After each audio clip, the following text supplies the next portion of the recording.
330 సంవత్సరాల పాటు దక్షిణ భారతదేశంలో వర్ధిల్లినటువంటి విజయనగర సామ్రాజ్యం గురించి ఎంత చెప్పినా ఇంకా చెప్పడానికి ఎంతో కొంత మిగిలే ఉంటుంది. ఎందుకంటే ఈ సామ్రాజ్యం 300 సంవత్సరాలకు పైగా ఉందని అనుకున్నాం కదా. ఈ 330 సంవత్సరాల అస్తిత్వంలో అవి ఎన్నో అంశాలు వెలుగులోకి రాకుండా మిగిలిపోయాయి. కాబట్టి మనం ప్రతిసారి కలిసినప్పుడల్లా విజయనగర సామ్రాజ్యం గురించి చెప్పుకోవడానికి ఎంతో కొంత కొత్త విషయం మిగిలే ఉంటుంది. అన్వేషి ఛానల్ ద్వారా సుమారు 50-60కు పైగా విజయనగర శాసనాలకు సంబంధించిన వీడియోలను చేయడం జరిగింది. అదేవిధంగా కొన్ని యుద్ధాలకు సంబంధించిన వీడియోలను చేయడం జరిగింది. చారిత్రక వ్యక్తుల గురించి వీడియోలు చేయడం జరిగింది. అయితే ఇంత చెప్పినా కూడా ఇంకా చెప్పడానికి ఎంతో కొంత మిగిలి ఉంది. ఇందుకు ఈ వీడియోలో నేను చెప్పదలుచుకున్న అంశం ఏమిటి అంటే, విజయనగర సామ్రాజ్యం ఏ సందర్భంలో తన అస్తిత్వాన్ని నిలుపుకునేది, ఎలాంటి పరిస్థితుల్లో అది పుట్టుకు వచ్చింది, దాని చుట్టుపక్కల వాతావరణం ఎలాగ ఉంది, ఈ అంశాలతో పాటుగా విజయనగర సామ్రాజ్యాన్ని పాలించడానికి ఎంపికైనటువంటి పాలకులు అంటే విజయనగర చక్రవర్తులు బలిష్ఠులైన వ్యక్తులు చక్రవర్తులుగా వచ్చినప్పుడు విజయనగర సామ్రాజ్యం ఎలాగ ఉండింది, బలహీనమైన వ్యక్తులు అధికారాన్ని వహించినప్పుడు ఏమైంది అన్న అంశాన్ని లోతుగా కాకపోయినా కొద్దిగా పరిచయమాత్రంగానైనా మనం తెలుసుకునే ప్రయత్నం చేద్దాం ఈ వీడియో ద్వారా. నాకు తెలిసినటువంటి విషయాలను నాకు అర్థమైనంత వరకు నా పరిమితులు, నా యోగ్యతకు తగ్గట్టుగా ఈ విషయాన్ని మీ ముందు ప్రస్తుతి చేస్తూ ఉన్నాను. ఇందులో లోపాలు దోషాలు ఉండవచ్చు, తప్పులు ఉండవచ్చు, పెద్దలు సరిచేయవచ్చు, సరిదిద్దుకోవడానికి నేను ఎల్లప్పుడూ సిద్ధంగానే ఉంటాను అని మనవి చేస్తూ మరి విషయంలోకి ప్రవేశిద్దామా.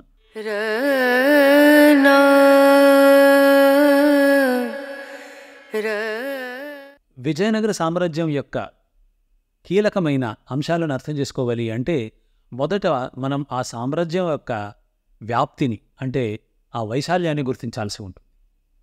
దక్షిణ భారతదేశంలో వర్ధిల్లిన సువిశాలమైన సామ్రాజ్యాలలో విజయనగర సామ్రాజ్యం ఒకటి. 14వ శతాబ్దం నుండి 17వ శతాబ్దం మధ్య భాగం వరకు కూడా సుమారు 330 సంవత్సరాల పాటు మొత్తం దక్షిణ భారతదేశాన్నంతా కూడా తన ప్రత్యక్ష లేదా పరోక్ష నియంత్రణలో ఉంచుకున్నటువంటి సామ్రాజ్యం ఈ విజయనగర సామ్రాజ్యం. అదేవిధంగా విజయనగర సామ్రాజ్యం రాజధాని అయిన హంపి మహానగరం రోమ్ కంటే పెద్దది అని, అనేక ఐరోపా దేశాలలోని ఆనాటి రాజధానుల కంటే కూడా అత్యంత విశాలమైనదని మనకు విదేశీ యాత్రికులే వ్రాసినటువంటి రాతలు ఆధారంగా ఉన్నాయి కనుక అంత పెద్ద రాజధానిని కలిగిన సామ్రాజ్యం మరింత పెద్దదిగా ఉండాలి కదా. ఈ విధంగా 3 సముద్రాల మధ్యన అనేక రకాలైనటువంటి భౌగోళిక పరిస్థితులు, భాషలు, భిన్న భిన్న సంస్కృతులు, వీటిలతో కూడినటువంటి ఒక సంక్లిష్టమైన సామ్రాజ్యం విజయనగర సామ్రాజ్యం. మొదట ఈ విషయాన్ని మనం దృష్టిలో పెట్టుకోవాలి. ఇంతటి విశాల సామ్రాజ్యాన్ని స్థాపించినప్పుడు ఆ విజయనగర సామ్రాజ్యం చుట్టుపక్కలంతా కూడా పరిస్థితులు ఎలాగుండింది అన్నదాన్ని ఒక్కసారి సంక్షిప్తంగా చూద్దాం. విజయనగర సామ్రాజ్యం స్థాపించబడిన కాలంలోనూ ఆ తర్వాతి కాలంలోనూ విజయనగర సామ్రాజ్యానికి ఎన్నో రకాలైన ప్రతికూల పరిస్థితులు, సవాళ్లు, ప్రతిబంధకాలు, అడ్డంకులు ఇవన్నీ కూడా ఎదురవుతూనే వచ్చాయి. వీటన్నిటినీ మనం భాషాపరమైన సమస్యలుగాను, ప్రాంతీయపరమైన సమస్యలుగాను, మరీ ముఖ్యంగా సామాజిక మతపరమైన సమస్యలుగాను, సంస్కృతి సంప్రదాయాలకు చెందినటువంటి సవాళ్లుగాను మనం చూడవచ్చు. అంటే ఇప్పుడు నేను చెప్పిన ఈ సవాళ్లన్నీ కూడా సైనిక, రాజకీయ సవాళ్లకు అదనంగా ఉన్నటువంటి సవాళ్లు. ఈ దృష్టితో మనం విజయనగర సామ్రాజ్యాన్ని చూసినప్పుడు విజయనగర సామ్రాజ్యం ఎన్నో నాగరికతలకు కూడలిగా మారింది. అంటే ఈ విజయనగర సామ్రాజ్యంలో మరీ ముఖ్యంగా రాజధాని అయిన హంపి పట్టణంలో అనేక నాగరికతలకు, అనేక దేశాలకు చెందినటువంటి వారు వస్తూ పోతూ ఉండేవాళ్లు. అలాగే చాలామంది స్థిర నివాసం కూడా ఏర్పరచుకొని ఉన్నారు అని మనకు చారిత్రక ఆధారాల ద్వారా తెలిసి వస్తోంది. అంతేకాకుండా 3 వైపులా సముద్ర తీరాన్ని కలిగిన ఈ విజయనగర సామ్రాజ్యం ఎన్నో ప్రపంచ దేశాలతో వ్యాపార సంబంధాల్ని కలిగి ఉండింది. ఈజిప్టుకు, ఆఫ్రికా ఖండానికి, ఐరోపా ఖండానికి అదేవిధంగా జావా, సుమాత్రా, ఇండోనేషియా మొదలైనటువంటి దేశాలతోనూ, ఈ విధంగా తూర్పున, దక్షిణాన, పశ్చిమ తీరాలలో వ్యాపార సంబంధాలను కలిగి అక్కడ నుంచి నిత్యం వచ్చిపోతూ ఉండే వర్తకులతోనూ, అదేవిధంగా యాత్రికులతోనూ కళకళలాడుతూ ఉండింది హంపి పట్టణం. అదేవిధంగా విజయనగర సామ్రాజ్యం కూడా ఎన్నో రకాలైనటువంటి ప్రపంచంలోని అనేక నాగరికతలకు సంబంధించిన వారితో ఈ సామ్రాజ్యం కళకళలాడుతూ ఉండింది. ఇక సంస్కృతి సంప్రదాయాలు, మతాల పరంగా చూసుకుంటే విజయనగర సామ్రాజ్యం హిందూ మతంతో పాటుగా ముస్లిం, క్రిస్టియానిటీ, బౌద్ధం, జైనం వీటన్నింటితో కూడా ముడిపడి ఉంది. ఈ సామ్రాజ్యంలో ఈ అన్ని రకాల మతాలకు చెందిన వాళ్ళు నివసించేవాళ్ళు. ఈ విధంగా విజయనగర సామ్రాజ్యం పరస్పర విభిన్నాలైనటువంటి మతాలు, భాషలు, సంస్కృతులు, సంప్రదాయాలతో నిండి ఉండింది. మరొక ముఖ్యమైన అంశం ఏమిటి అంటే, తన చుట్టూ ఒకప్పుడు బలిష్టమైన బహమనీ సామ్రాజ్యం ఉండింది. ఆ తరువాత ఒకే సామ్రాజ్యంగా ఉండిన ఆ బహమనీ సల్తనత్ విడిపోయి 5 సల్తనత్తులుగా మారడంతో విజయనగర సామ్రాజ్యం అతి తక్కువ మంది స్నేహితులతోనూ, అతి ఎక్కువ మంది శత్రువులతోనూ బ్రతకాల్సి వచ్చింది. ఈ శత్రువులలో హిందువులు కూడా ఉండేవాళ్ళు. ఆరంభంలో రెడ్డిరాజులు, ఆ తరువాత ఒరిస్సా గజపతులు, ఈ విధంగా ఉత్తర దక్షిణాలలో ఈ విజయనగర సామ్రాజ్యానికి శత్రువులే ఎక్కువగా ఉండేవారు, మిత్రుల కంటే కూడా. ఇది విజయనగర సామ్రాజ్యం యొక్క భౌగోళిక, సాంస్కృతిక నేపథ్యం. అంటే ఎక్కడ చూసినా సవాళ్లమయంగా ఈ విజయనగర సామ్రాజ్యం ఉండింది. ఇటువంటి విభిన్నమైన, విచిత్రమైన, అనేక జాతుల సమ్మిశ్రమైన ఈ విజయనగర సామ్రాజ్యాన్ని నిర్వహించాలి అంటే ఒక పటిష్టమైన పాలనా వ్యవస్థ ఉండాలి. ఆ పాలనా వ్యవస్థ కోసం విజయనగర పాలక కుటుంబాలు ప్రయత్నించాయి. ప్రతి పాలక వంశం కూడా తనదే అయినటువంటి వ్యవస్థను జారీలోకి తీసుకురావడం, అమలులోకి తీసుకురావడం, అదేవిధంగా తనదే అయినటువంటి ముద్రను వేయడానికి ప్రయత్నించడం, తమకు అనుకూలమైన లేదా సమాజానికి అనుకూలమైన మార్పులను, చేర్పులను చేసే ప్రయత్నం చేయడం చేశాయి. ఈ విధంగా విజయనగరాన్ని పాలించిన 4 రాజవంశాలు కూడా తమదే అయినటువంటి శైలిలో పాలనా వ్యవస్థను రూపొందించడానికి, అదేవిధంగా నిర్వహించడానికి ప్రయత్నాలు చేశాయి. వాటిల్లో కొద్దిగా మార్పులు ఉన్నాయి, కానీ స్థూలంగా మనం విజయనగర పాలనా వ్యవస్థను ఈ విధంగా వర్గీకరించవచ్చు. అగ్రభాగంలో స్వామి ఉండేవాడు. స్వామి అంటే చక్రవర్తి. ఈ చక్రవర్తే సర్వాధికారి. చక్రవర్తి ఒక్కడే పరిపాలన చేసేవాడు కాదు. అతనికి సహాయకులుగా మంత్రివర్గం ఉండేది, అమాత్యులు ఉండేవాడు. ఈ అమాత్యులు, రాజు, వీళ్ళు మాత్రమే ఈ విజయనగర సామ్రాజ్యాన్ని పాలించేవారు కాదు. ఈ పాలనలో భాగంగా జనపదం కూడా ఉండేది. అంటే మొత్తం విజయనగర సామ్రాజ్యంలోని ప్రజానీకం కూడా ఒకానొక స్థాయిలో పాలనలో తమ వంతు పాత్రను పోషించేది. ఉదాహరణకు గ్రామ సభలు, వర్తక సంఘాలు, కులవృత్తుల సంఘాలు, ఈ విధంగా ప్రజలు కూడా ఈ మొత్తం విజయనగర పాలనా వ్యవస్థలో ఒక విడదీయలేని అంగంగా ఉండేవారు. ఈ విధంగా రాజు, మంత్రులు, సామాజిక సంఘాలు, ఈ 3 ద్వారా పరిపాలన జరిగేది. అయితే రాజు ఈ 3తోనే సామ్రాజ్యాన్ని నిర్వహించడం కుదరదు కనుక వీటికి అదనంగా మరో 4 అంగాలు ఉండేవి. 4 వ్యవస్థలు వీటితో పాటు కలిసి పనిచేసేవి. అవేమిటి అంటే దుర్గ అంటే కోటలు, కోశ అంటే ఖజానా, ట్రెజరీ, దండ సైన్యం, మిత్ర, మిత్ర అంటే ఇరుగు పొరుగున ఉండేటటువంటి స్నేహితులు. ఈ విధంగా స్వామి, అమాత్య, జనపద, దుర్గ, కోశ, దండ, మిత్ర, ఈ 7 సప్తాంగాలు అని అంటారు. ఒక రాజ్యాన్ని నడపడానికి ఈ 7 కావాలి అని హిందూ ధర్మశాస్త్రాల్లోనూ ఉన్నాయి. అదేవిధంగా చాణక్యుడు కూడా ఈ సప్తాంగ పద్ధతిని ప్రతిపాదించారు. విజయనగర సామ్రాజ్యం కూడా ఈ సప్తాంగ పద్ధతిని అనుసరించి 7 ముఖాలుగా తన అస్తిత్వాన్ని నిలుపుకునే ప్రయత్నం చేసింది. ఇందులో మొత్తం సామ్రాజ్యానికి స్వామి అయినటువంటిది చక్రవర్తిదే పెద్ద పాత్ర, కీలకమైన పాత్ర. ఇతను సమస్త రాజ్యానికి కూడా రక్షకుడుగా ఉండాలి. దేశం యొక్క ప్రజలు వీళ్ళందరూ కూడా శత్రుబాధ లేకుండా, యుద్ధ భయం లేకుండా, ఆర్థిక నష్టాలకు గురి కాకుండా, ఆంతరంగిక సమస్యలకు లోను కాకుండా, దొంగలు దోపిడీదారుల భయం లేకుండా ఉండే విధంగా మొత్తం సామ్రాజ్యాన్ని రక్షించాల్సిన రక్షకుడి యొక్క పాత్రను ఈ చక్రవర్తి పోషించాల్సి ఉంటుంది.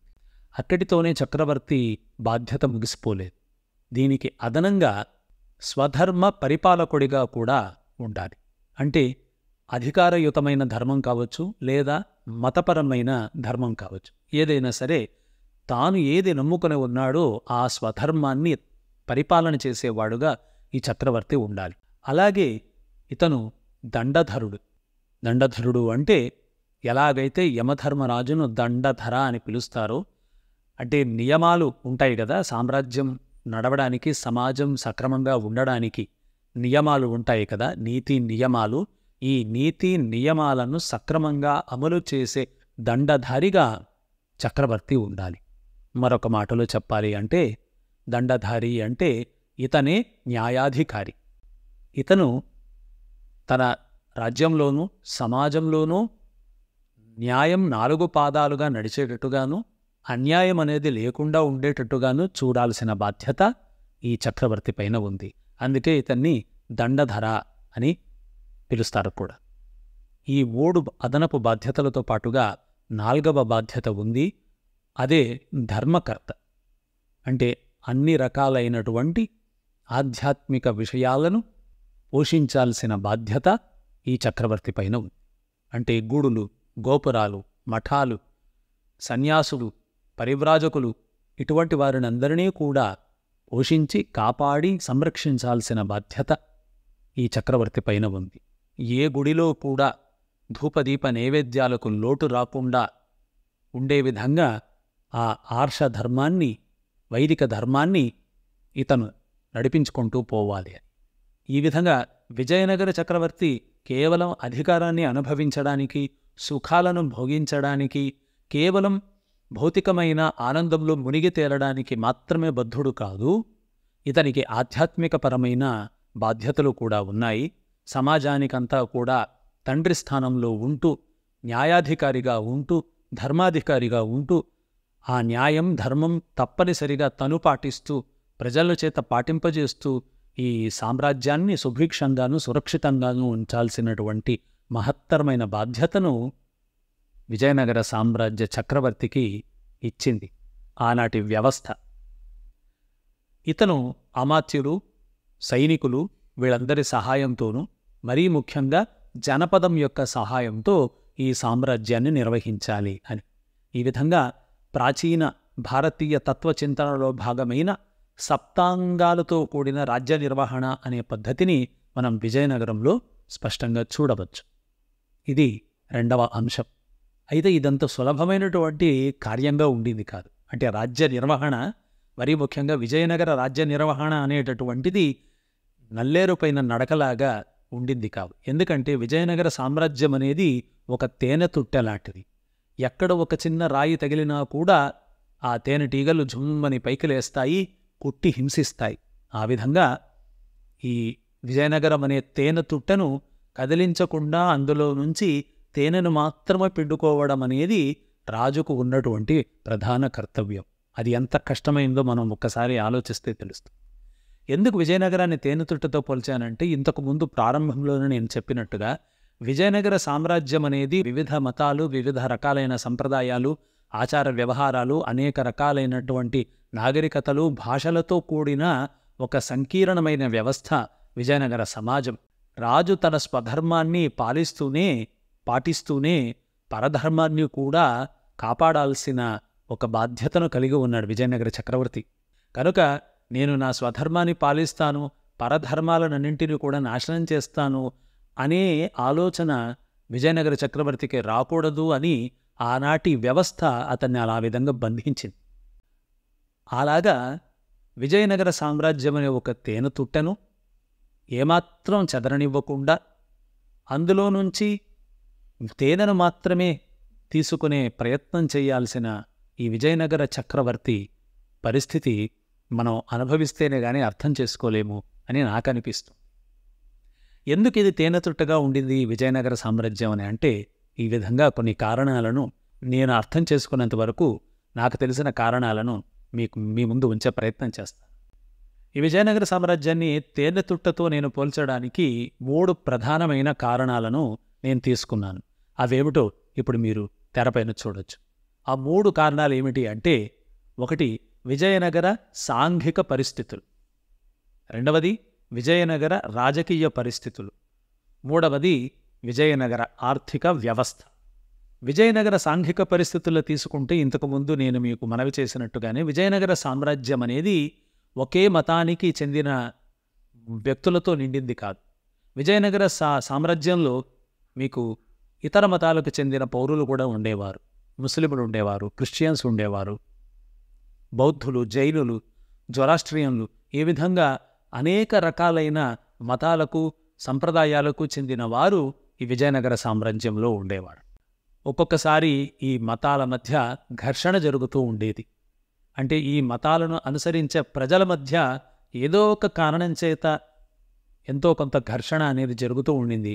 ఆ ఘర్షణను నివారించాల్సిన బాధ్యత విజయనగర చక్రవర్తి పైన ఉండింది. ఇది కాకుండా ఇంకొక రకమైన మత ఘర్షణలు కూడా జరిగాయి. అదేమిటి అంటే, ఈ వైదిక సంప్రదాయానికే చెందినటువంటి వివిధ రకాలైన సముదాయాల మధ్య కూడా ఒక్కొక్కసారి మాట పట్టింపులు వచ్చి వాద వివాదాలకు దారితీసేది. ఇటువంటి వైదిక మతానికే ఆంతరంగికమైన ఘర్షణల్ని కూడా నివారించాల్సిన, సరిచేయాల్సిన బాధ్యత విజయనగర చక్రవర్తి పైన ఉంది.